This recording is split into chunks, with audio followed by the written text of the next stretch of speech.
Living on Point. Istri Ridwan Kamil, Atalia Praratya, resmi mendaftar sebagai bakal calon anggota legislatif DPR RI dari Partai Golkar. Pada Sabtu siang, Atalia menyerahkan berkas pendaftaran langsung ke kantor DPP Partai Golkar. Atalia akan maju di daerah pemilihan Jabar 1 meliputi Kota Bandung dan Cimahi. Atalia menyebut Ridwan Kamil yang membujuknya untuk terjun ke politik. Masuknya Pak Ridwan Kamil itu harus menambah kekuatan elektoral buat Partai Golkar. Nah, tentu kita minta Pak Ridwan Kamil menitipkan orang-orangnya, ya, yang itu bisa menambah kekuatan Partai Golkar dalam pileg. Nah, salah satu yang dikirim itu adalah istrinya Pak Ridwan Kamil. Hai, kembali lagi di Living on Point. Setelah maju mundur untuk memutuskan maju nggak ya ke dunia politik, akhirnya Atalia Praratya, mungkin namanya masih kedengeran asing, tapi Anda pasti familiar kalau saya sebutnya Bu Cinta. Nah, itu dia orangnya. Bu Cinta alias Teh Lia Atalia Praratya, nama aslinya, akhirnya memutuskan untuk saya terjun ke dunia politik lewat Partai Golkar. Yang jadi pertanyaan ini, akhirnya milih terjun ke dunia politik khususnya Partai Golkar semata-mata karena ngikutin suaminya atau memang itu pilihan dari diri sendiri. Hai Teh Lia. Halo Teh Livi, senang sekali ketemu. Aduh, terima kasih akhirnya sudah datang ke Living on Point. Senang banget, terima kasih. Teh Lia, jadi gini, selama ini kan orang kenalnya sebagai istri Ridwan Kamil. Udah selesai, istri dari Gubernur Jawa Barat. Kenapa kemudian tiba-tiba memutuskan untuk ikut membantu, ikut semangat untuk kemudian melihat bagaimana urusan warga lebih dalam lewat dunia perpolitikan. Itu apa yang mendorong itu semua? Gini ya, kalau kita ngobrol dulu dikit nih.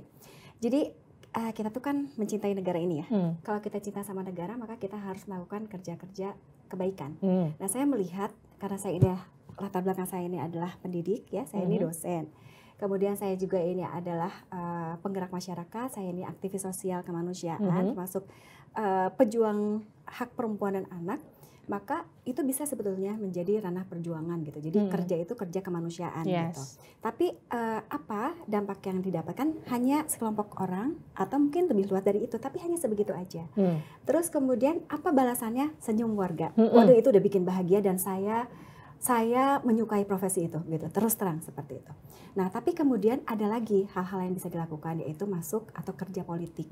Nah, ini adalah kaitannya dengan bagaimana bisa memperluas manfaat yang bisa kita berikan begitu kepada masyarakat. Nah, saya ini tadi ya, organisasi saya ini banyak banget. Saya ini kalau kata Kak Emil perempuan yang hiperaktif gitu ya. Jadi semua saya kerjakan, tapi semua bertahap ya, strategik gitu. Jadi saya selesaikan dulu satu, saya terima lagi tantangan baru, seterusnya seperti itu. Dan saya bersyukur karena Kang Emil ini memberikan ruang yang sangat luar biasa kepada saya untuk mengaktualisasikan diri gitu. Jadi kan ada laki-laki yang ini nggak boleh atau nggak boleh, Kang Emil nggak. Selama teteh bisa melakukan dua hal aja. Yang pertama adalah keluarga tetap menjadi nomor satu, yang kedua jangan nama baik keluarga, silahkan gitu. Maka saya luar terus biasa, ya? sekolah lagi sampai kemarin S3 dan sebagainya, itu proses gitu ya.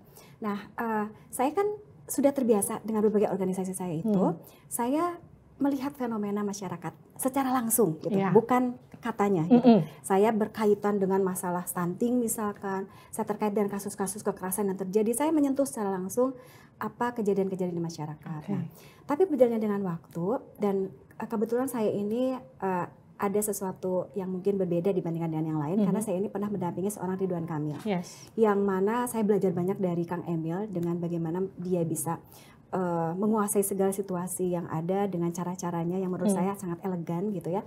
Jadi selama 10 tahun itu juga saya belajar bagaimana kekuasaan itu mampu untuk memberikan dampak yang sangat signifikan.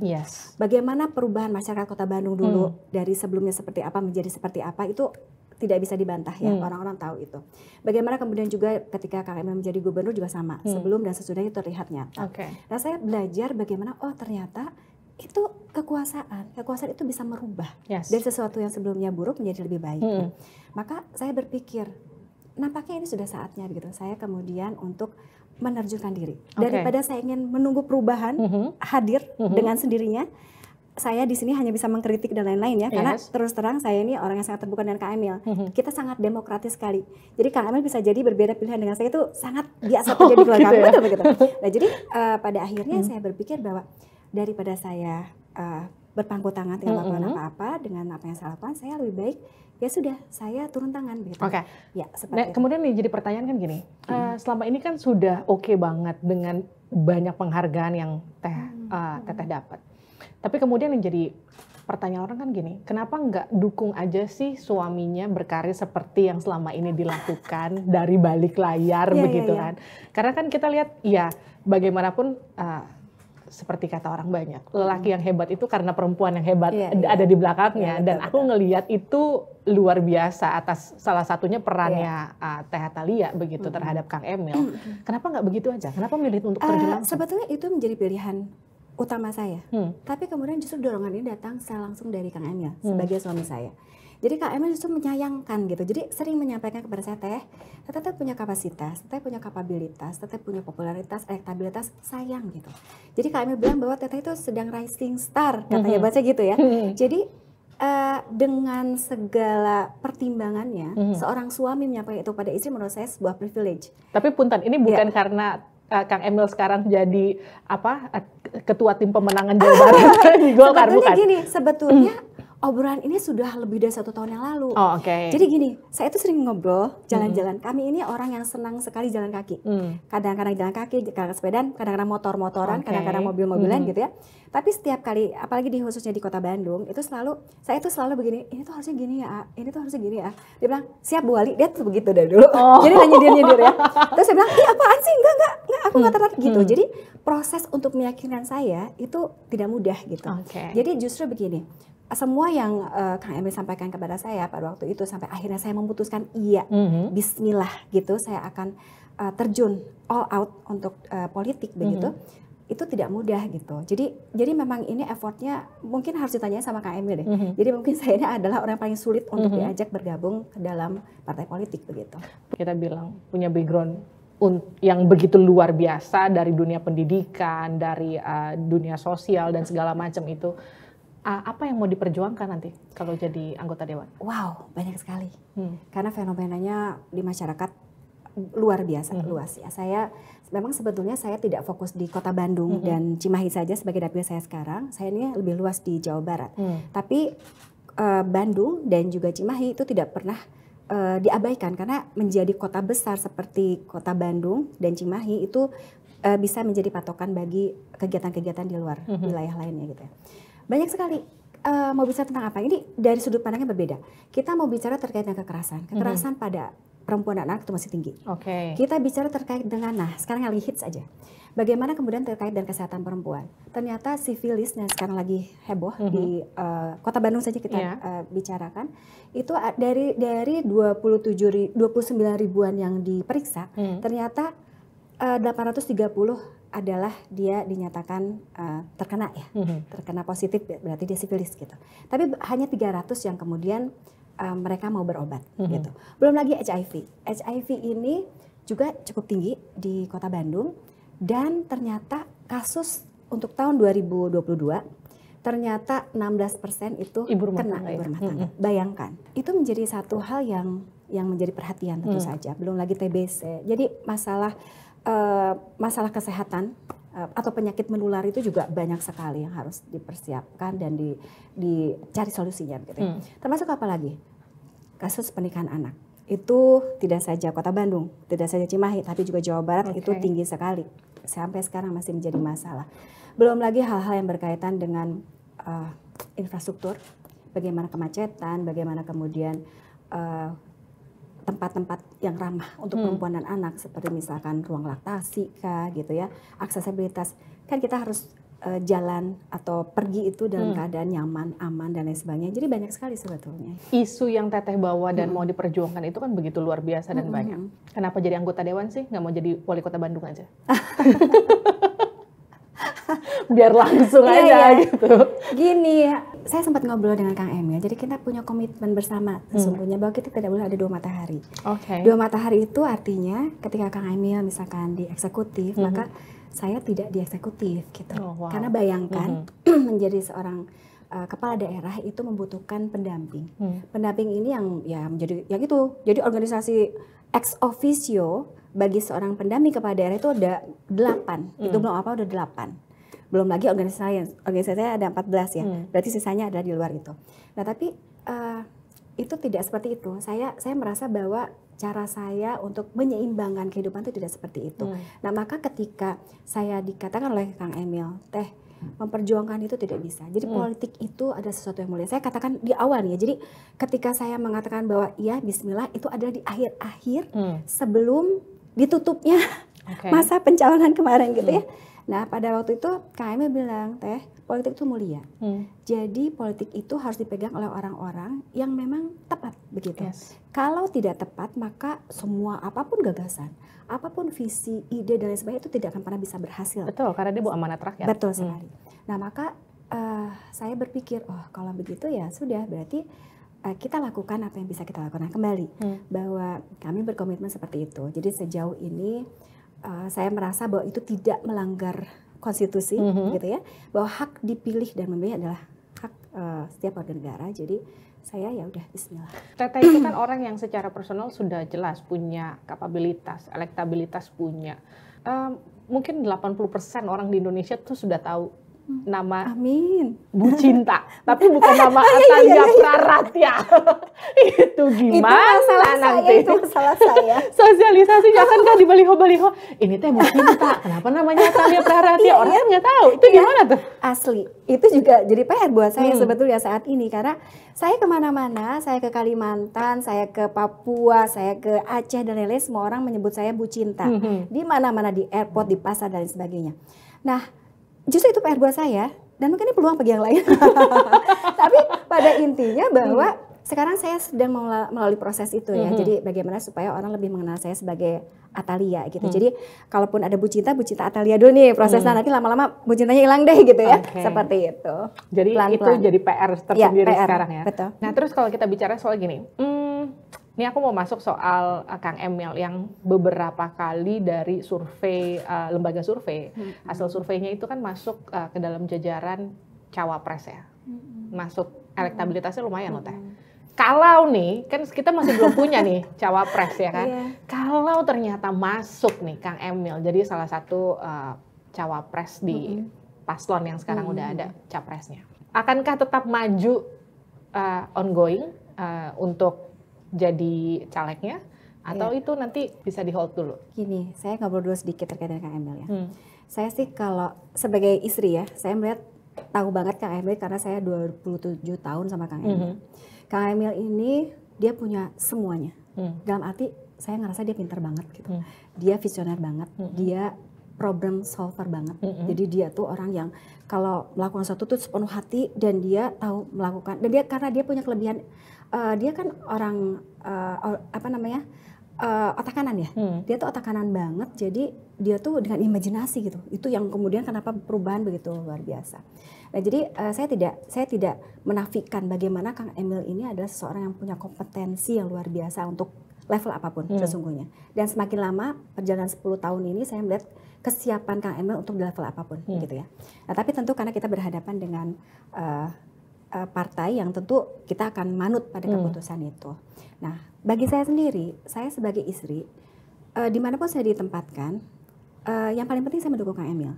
Bahwa kemudian tidak bisa dipungkiri, saya kemudian terjun ke Golkar dan lain sebagainya juga mendukung Kang Emil kan, betul ya seperti itu. Bagaimanapun juga kami ini adalah saat ini saya bersyukur kami satu tim. Karena jangan salah ya, sebelumnya bisa jadi saya berbeda. Ya, sampai Kang Emil tanya masa beda gitu. Ya juga ya gitu ya. Tapi itu lucu deh, lucu, proses itu lucu banget. Nah, sampai akhirnya seperti itu. Nah, tapi kemudian saya pikir begini, kita lihat aja deh terkait dengan aturan. Misalkan tidak memungkinkan gitu, misalkan seorang istri kepala daerah sekalipun, ataukah mungkin istri kepala pemerintahan di pusat gitu ya, atau wakil atau apapun levelnya, tidak memungkinkan untuk memegang jabatan apapun misalkan. misalkan hanya bisa mendampingi, ya kita ikut saja aturannya. Saya tuh begini, saya tuh orang yang selalu mensyukuri setiap proses, setiap keadaan. Jadi saya tuh bukan seorang yang ambisius, sama seperti Kang Emil. Jadi bahkan Kang Emil tuh gini, sempat ngobrol dengan saya, Teh, kalau kita tidak kemana-mana nggak apa-apa kan? Oh nggak apa-apa. Betul juga ya, Kang Emil bukan orang yang tidak punya profesi. Dia tuh seorang arsitek yang mungkin kalau ini pun tidak masuk ke politik, maka dia punya banyak peluang lainnya. Saya pun demikian, saya seorang dosen, saya juga pengusaha, jadi saya kira juga tidak ada masalah. Jadi ini adalah ikhtiar kebermanfaatan. Saya kira masyarakat sekarang sudah cerdas, mereka sudah bisa melihat rekam jejak dan lain sebagainya. Jadi seperti itu. Jadi kembali, kalau saya sih kita lihat saja nanti prosesnya seperti apa. Saya sendiri siap untuk kemudian berjuang bersama-sama dalam ranah apapun. Teh, artinya gini, seorang Atalia Praratia ridho ya melepas apa yang kemudian sudah ada di depan mata. Taruhlah kalau saya katakan gini, elektabilitasnya udah pasti sudah oke lah ya. Maksudnya katakanlah kalau mau nyalek tuh bisa dikatakan kemungkinan besar ya tinggal bagaimana takdir Allah aja nanti ya. Amin, artinya begitu kan. Orang udah pasti tahu. Teh, melepas itu semua hanya untuk, saya nggak bisa bilang hanya untuk, karena memang itu dedikasi istri terhadap suami ya. Betul. Tapi maksudnya kita menurunkan, melepaskan ego kita, sesuatu yang kita inginkan gitu untuk pasangan kita. Itu komitmen Teh. Saya ketika memutuskan mengatakan iya kepada seorang Ridwan Kamil, dulu Kang Emil masih cungkring ya, agak hitam juga gitu. Kemudian saya katakan oke, ayo kita menikah gitu. Itu artinya saya sudah harus melepaskan ego saya. Dulu saya sempat loh, di awal-awal pernikahan saya kan hamil dan sebagainya, saya nggak kerja dulu, saya ngurus anak, itu sempat proses itu. Jadi semua tahapan itu saya lalui semua dengan ya udah gitu. Makanya saya tuh bersyukur punya ibu yang mendidik saya ya menjadi orang yang bersyukuran gitu. Jadi saya kan ngalamin agak susah dulu waktu di Amerika ya sama Kang Emil, tapi ketika orang bilang Teh Lia tuh dulu kasihan banget, saya bilang perasaan enggak, bisa aja gitu ya. Ya karena saya melalui proses itu, jadi semua itu ya saya nikmatilah perjalanannya. Bahwa suka duka kemarin ketika kejadian wah itu beratnya luar biasa, tapi saya lewati. Saya tahu bahwa Allah itu punya skenario terbaik lah buat saya dengan Kang Emil. Jadi selama kita menjaga komitmen, begitu saya kira semua akan baik-baik saja. Kemanapun insya Allah, yang penting makan baik di akhirnya. Masya Allah. Susah memang. Aduh, tuh belajar tuh. Saya juga harus belajar berarti sama Teh. Teh, jadi kalau misalnya ngomongin kembali lagi ke program, Teteh tuh punya program Sekoper Cinta. Betul, itu banyak sekali yang menanyakan apa Sekoper Cinta, ada kaitannya dengan cinta, Bu Cinta. Apa itu? Ataukah cintanya Sekoper? Apa itu Teh? Sekoper Cinta itu sebuah program menambah pengetahuan, termasuk keterampilan buat perempuan. Singkatan, Sekolah Perempuan Capai Impian dan Cita-Cita. Ya, jadi nggak ada kaitannya dengan Bu Cinta ini sebetulnya di awal, hanya karena saya sebagai salah satu penggagas pada waktu itu. Nah, program ini bergulir 2018 sampai sekarang 4 tahun lebih, 5 tahun. Alhamdulillah banyak. Jadi pembelajarannya itu kita bagi 2. Pertama dasar tematik, yang kedua adalah vokasi. Dasar tematik itu lebih ke pengetahuannya. Bagaimana perempuan tahu bagaimana cara mengurus anak, pola asuhnya seperti apa, bagaimana cara dia merawat organ kewanitaannya, bagaimana dia bisa menjaga hubungan dengan suami istri, kemudian juga dengan anak yang memiliki remaja dan lain sebagainya. Bagaimana kemudian dia tahu dasar-dasar menerapkan pencatatan keuangan bagi keluarga saja. Jadi fokusnya kepada pengetahuan sampai detail terkait dengan gizi, terkait dengan kebencanaan. Kan di Jawa Barat itu hampir 2.700 kejadian kebencanaan dalam 1 tahun. Jadi kita masukkan terkait dengan konservasi air, itu semua dimasukin. Yang dasar banget pengolahan sampah dan itu awalnya seperti itu. Kalau yang kedua ini vokasi. Vokasi itu kita sebut keterampilan khusus. Jadi itu langsung fokus kepada pemberdayaan perempuan bidang ekonomi. Jadi dia belajar bagaimana cara memasak, karena supaya apa? Supaya dia bisa jualan, punya catering dan lain sebagainya. Kemudian dia make up juga, kecantikan, karena ternyata di kampung-kampung, di desa-desa itu butuh banget gitu ya, supaya bisa secantik Teteh Livi. Terus kemudian juga ada lagi make up, kecantikan, make up, kemudian memasak, menjahit, IT dan juga e-commerce. Karena itu kita udah masuk tuh ke desa tuh, bahkan e-commerce pun dan IT kita masuk ke desa. Nah, ini kita dorong agar supaya kemandirian ekonomi itu muncul. Itu sudah lebih dari 1.400 lulusannya untuk yang vokasi, sementara untuk yang dasar dan tematik itu sudah 69 ribuan seluruh Jawa Barat. Saya bersyukur di Kota Bandung sendiri dulu tuh kita mencanangkan hanya 100 perempuan per tahun. Ternyata di tahun ini ada 1.500 perempuan. Jadi keinginan itu dari mereka sendiri dan itu saya acungkan jempol. Tapi kan ada kritikan tuh yang masuk. Betul sekali. Itu yang mau aku tanyakan. Gimana tuh Teh? Soal sesuatu yang kemudian niat kita baik, tapi tetap aja pasti akan ada kritikan yang muncul. Asli, tidak mudah untuk memperjuangkan sesuatu yang menurut kita sebagai perempuan itu penting sekali. Jadi jangan salah. Penolakan itu tidak saja datang dari kaum laki-laki, tapi juga dari perempuan. Tapi juga dari perempuan, bahkan di legislatif kita dulu di awal-awal. Padahal kita semangat untuk memperbaiki bagaimana derajat perempuan. Ini berkaitan dengan pendidikan, ya pendidikan itu dari sisi pengetahuan dan keterampilan. Bagaimana perempuan yang tadinya tidak tahu menjadi tahu, bagaimana perempuan yang tidak mau menjadi mau dan tidak mampu menjadi mampu, itu clear pendidikan di situ. Nah, tapi kemudian ya dari awal mungkin karena Kang Emil adalah sosok individu politik ya, maka istrinya pun dianggap seperti itu gitu. Nah, jadi kemudian dianggap itu produk politik ya? Dianggap produk politik, padahal nggak ada sama sekali. Nih perjuangan ini sebetulnya semenjak Kang Emil menjadi wali kota, jadi dari dulu banget. Cuman gimana gitu, memperjuangkan itu yang sulit banget. Sampai akhirnya iya pun itu waduh Masya Allah gitu ya. Nah jadi saya bilang begini, ini program yang bagus dan sudah diteliti loh dengan nyata. Saya juga melakukan disertasi terkait dan itu dan dinyatakan bahwa ini sangat penting begitu ya. Bahwa pemberian pengetahuan dan keterampilan kepada masyarakat itu menjadi salah satu tolak ukur pemberdayaan gitu ya. Nah terus kemudian ketika tadi ya ada kritikan, saya kira tentu saya terima.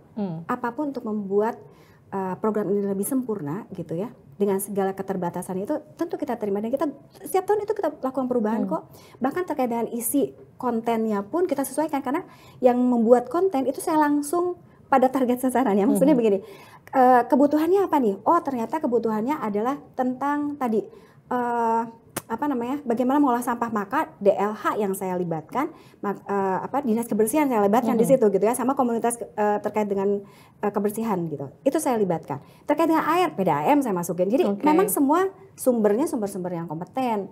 Terkait dengan kesehatan anak, IDAI.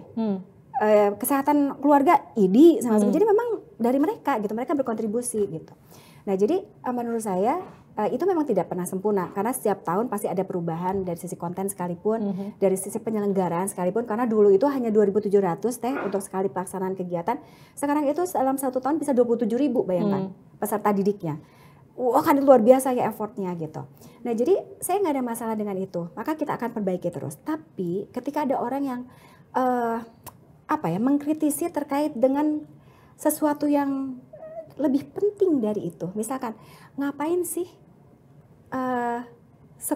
sekolah sekopar tutut itu gitu ya, mendingan bangun jalan. Itu yang saya kritisi. Saya nggak akan mundur 1 langkah pun untuk itu. Saya tidak yakin bahwa orang-orang ini patut untuk kita jadikan pemimpin. Kenapa? Karena pengetahuan bagi perempuan itu penting banget. Perempuan yang pintar itu dia akan punya pilihan. Contoh, ketika ini dia punya pilihan, maka dia tidak akan kemudian menjadi PSK misalkan. Ya dia punya pilihan, dia bisa bekerja yang baik karena dia punya pengetahuan. Ya? Minimal ketika dia punya pengetahuan, maka dia bisa tahu apa yang dia harus lakukan. Dia punya pilihan hidup, bagaimana cara mendidik anak. Kalau saya melakukan ini, bagaimana dengan anak saya? Itu dia pilihan. Tapi kalau misalkan dia tidak pintar, dia tidak punya pengetahuan, ya sudah dia akan ke bawah-bawah. Pada akhirnya ya sudah dia masuk ke lingkungan yang negatif. Nah jadi saya sendiri kalau itu saya fight banget. Nah pada satu masa misalkan Sekopar Cinta ini mau dibawa kemana gitu. Saya katakan begini, dasar pengetahuan dan keterampilan itu wajib ada pada setiap perempuan karena ini sudah terbukti nyata ya. Perempuan Jawa Barat yang saya jadikan target sasaran itu ternyata dari hasil penelitian dari 270 responden ternyata 60%-nya adalah SD. Kemudian di luar itu bahkan tidak mengenyam pendidikan sama sekali. Kemudian apalagi? Oh ternyata di atas itu memang ada yang SMP, SMA dan kuliah, tapi itu sangat sedikit gitu. Nah bagaimana menyetarakan mereka? Kan susah gitu kan. Nggak bisa mereka masuk sekolah formal. Ada yang menikah, ada yang sudah keburu tua, ada yang ngurus anak dan sebagainya. ini adalah salah satu, ini adalah sekolah non formal gitu. Yang saya kira ini patut diperjuangkan tidak saja oleh saya sesungguhnya, oleh siapapun. Nah, maka satu masa saya katakan, misalkan ini terlalu cinta nih, Bu cinta banget nih gitu, yang nanti akan jadi Teh Atalia. Saya katakan terserah mau berubah namanya. Saya nggak peduli berubah namanya, tapi bahwa kemudian ini adalah sebuah program yang baik, jangan kemudian dianggap buruk, begitu tuh loh maksud saya. Itu aja sih. Teh, luar biasa banget ya kalau aku dengar semua penjabaran Teteh, karena aku mikir gini, wow enak ya Partai Golkar dapat kader yang udah jadi, udah dari basis pemilihnya udah punya, elektabilitasnya udah ada. Mohon maaf, ini masih harus diajarin.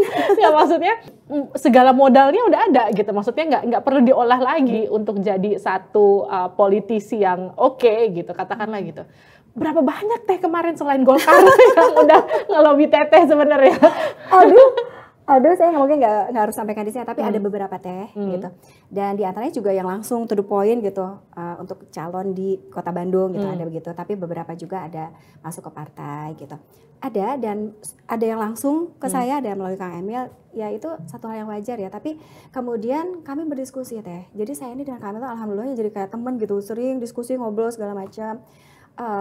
Dan pada waktu itu diberikan apa ya namanya, insight sama Kang Emil, disampaikan secara gamblang Teh, ini apa ya namanya, baik buruknya, lebih kurangnya tuh seperti ini loh. Kalau Teteh begini di sini begini, Teteh begini gitu, seperti itu. Jadi pada waktu itu memang saya agak alot nih sama Kang Emil, tapi lama-lama sudah disampaikan dengan sangat jelas gitu, dan ternyata Kang Emil itu seorang marketing sejati ya.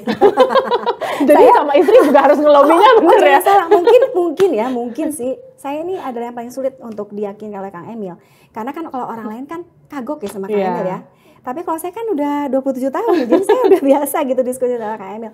Nah tapi jadi saya memutuskan untuk masuk ke Golkar, saya merasa bahwa Golkar ini bagi saya ini sesuai dengan visi misi saya, sesuai dengan ranah perjuangan saya. Dia ini moderat, dia ini juga partai tengah, kemudian dia juga terbuka ya. Jadi semua orang diberikan ruang untuk kemudian apa namanya, mengaktualisasikan diri, berkarya, berkontribusi secara maksimal gitu. Minangnya kemarin sekalian sama Kang Emil atau Minang Teh Lia dulu sendiri Golkar ya? Maksudnya Minang Teh Lia ayo masuk ke Golkar atau sekalian sepaket deh sama Kang Emil dulu. Kang Emil dulu. Jadi Kang Emil yang ngelobi Teh Lia untuk masuk ke Golkar, karena memang Kang Emilnya kan ketua pemenangan ya. Pantes lah kemarin Kak Erlangga bilang tugas Ridwan Kamil adalah memenangkan Jawa Barat dan juga Banten. Ya pertama kali harus dimenangkan istrinya dulu. Dan itu kayak paling sulit adalah. Jadi ada berproses. Jadi gini, ngomong sosok dari Ridwan Kamil ini seberapa pengaruh sih untuk meloloskan Teh Lia nanti ke parlemen? Saya terus terang saya besar karena Kang Emil. Karena begini, tidak semua istri kepala daerah diberikan ruang tadi saya sampaikan. Jadi ada mereka-mereka yang mungkin juga karena tidak suka terjun ke lapangan, jadi pada akhirnya hanya sebagai pendamping saja gitu. Tapi karena saya ini dari dulunya ya gitu, kelebihan energi gitu ya dari zaman sekolah. Jadi kayak apalagi nih harus dilakukan, apalagi harus dilakukan gitu. Jadi pada waktu itu orang juga mengenal saya sebagai istri dan Kamil di awalnya. Awalnya kan yang menyebut saya Bu Cinta adalah Kang Emil kan gitu. Tapi kemudian masyarakat semakin mengenal saya, kemudian juga mungkin kita karena sering ketemu jadi jatuh cinta sama saya. Jadi ya udah kita seperti itu gitu. Tapi dulu saya mengalami masa-masa orang nggak kenal saya. Jadi dulu itu kalau kita foto bareng nih Kang Emil datang ke satu tempat sama saya nih. Terus saya kan ikutan foto nih kan sama Kang Emil gitu ya. Terus tiba-tiba lama-lama ada ibu-ibu nari gitu. Bu gantian dong, kenapa sih ibu diam aja situ? Itu istri saya katakan gitu. Tapi ngalamin masa-masa seperti itu orang nggak kenal gitu. Tapi lama-lama ya itu saya katakan meskipun saya ini ada seorang istri kepala daerah, maka saya tidak boleh hidup di bawah bayang-bayang Kang Emil. Maka saya waktu itu membuat sendiri organisasi itu betul-betul dari nol, ada namanya Jabar Bergerak. Saya juga terlibat, saya ini sebagai ketua Keluarga Pramuka Jawa Barat, saya juga di PMI dan sebagainya. Itu adalah di luar daripada ex officio saya sebagai istri Gubernur Jawa Barat. Bu Cinta alias Teh Atalia Praratia. Saya punya 3 pertanyaan cepat. Bisa dong Atalia Praratia. Saya ngapalin dulu Praratianya susah soalnya. Itu banyak banget yang gagal gitu. Atalia Praratia, Bu Cinta. Jadi saya punya 3 pertanyaan yang harus dijawab cepat. Ya. Pertanyaan pertama, keluarga atau karir politik? Keluarga. Jadi anggota legislatif, apa perubahan yang akan dibawa seorang Atalia Praratia? Perubahannya adalah menjadikan perempuan lebih berdaya dan mereka menjadi perempuan yang pintar sehingga tahu apa yang harus dilakukan ke depannya. Atalia Praratia ketika jadi seorang anggota legislatif akan dikenal sebagai sosok yang membumi dan juga penuh cinta. Wow, memang namanya Bu Cinta ya, cocok banget. Terima kasih Telia. Terima kasih Bu Cinta. Ya Allah, terima kasih sudah hadir di Live On Point. Ngobrol di sini. Seru banget. Terima kasih. Itu dia tadi perbincangannya dengan Teh Atalia Praratia alias Bu Cinta. Jadi ingat ya, namanya bukan Bu Cinta, dikenalnya Bu Cinta. Nama aslinya Atalia Praratia. Kita ketemu lagi di Live On Point episode selanjutnya. Sampai jumpa.